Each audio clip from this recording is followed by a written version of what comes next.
It's too slangy, it's too informal, just the dialogue part.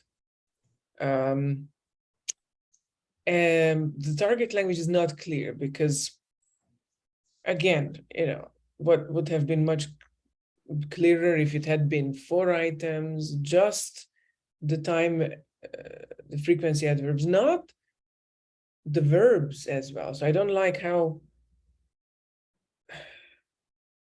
everything is highlighted in the text. I work out almost every day. So if you had just highlighted every day, 3 times a week, on Saturday, I would have said, okay, I kind of accept that.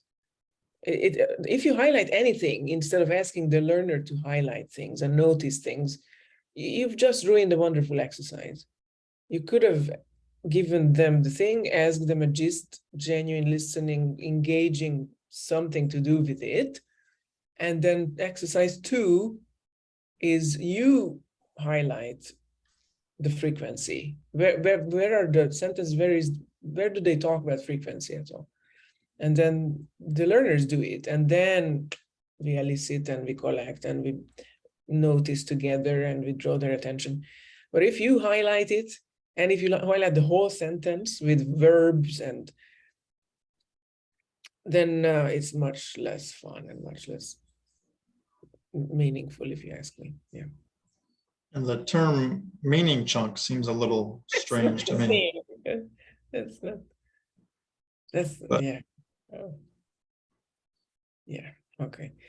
There is this amazing chart. Amazing chart with, let's get 3, 4, 5, 6, 7, 8, 9, 10, 11, 12, 13, 14, 15 items. There you go. 7 is the maximum, right? But it's 5 to 7 and is best on lower levels. That percentage thing is good for us, fluid or proficient speakers, because we know the meaning of all these words. So yeah, we can kind of start a philosophical discussion about whether always is 100% and almost always is 98 or 97.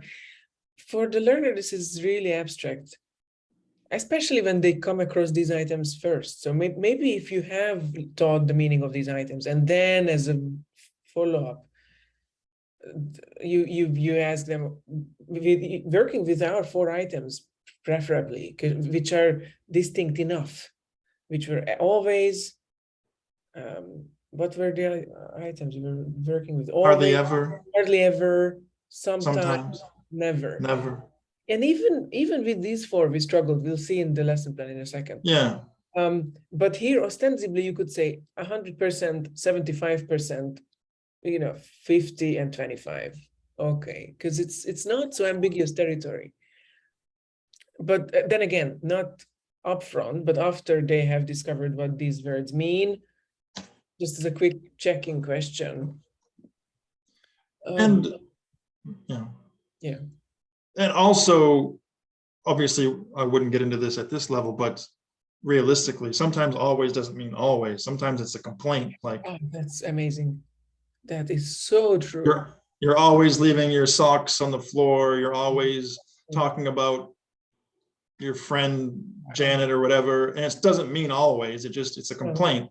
That's just one example, but yeah, excellent pragmatic point. I love this. It's amazing. Or we exaggerate. Oh, I always go to the beach in the summer, but we don't always. Yeah. So. Yeah.